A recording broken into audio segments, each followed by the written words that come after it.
دوست دارم زمانی را که باد سر به سر ما می‌گذارد،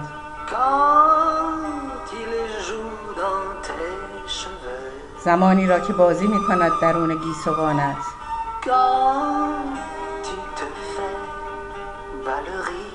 زمانی را که تو وانمود می‌کنی یک بالرین هستی، برای اینکه او را دنبال کنی با قدم‌های جذاب و ناز. دوست دارم زمانی را که تو باز می‌گردی شیفته و دلباخته،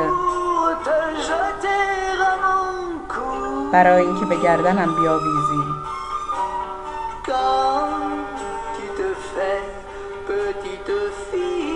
زمانی را که تو وانمود می‌کنی یک دختر کوچولو هستی،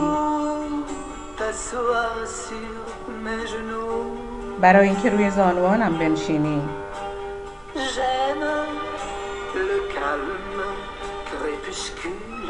دوست دارم شفق آرام را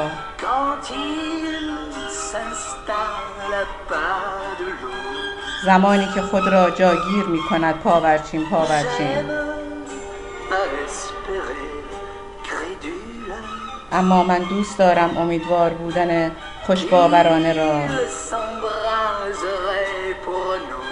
که خواهد درخشید برای ما.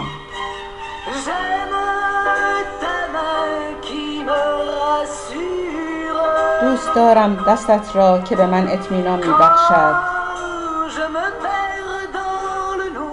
زمانی که خودم را گم می‌کنم در تاریکی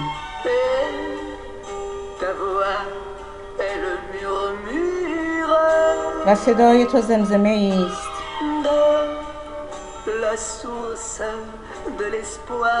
از چشمه امید.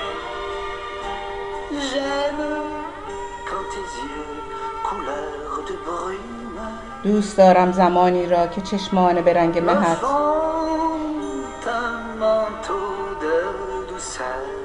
برایم جامه‌ای از نرمی و ملاحت می‌سازند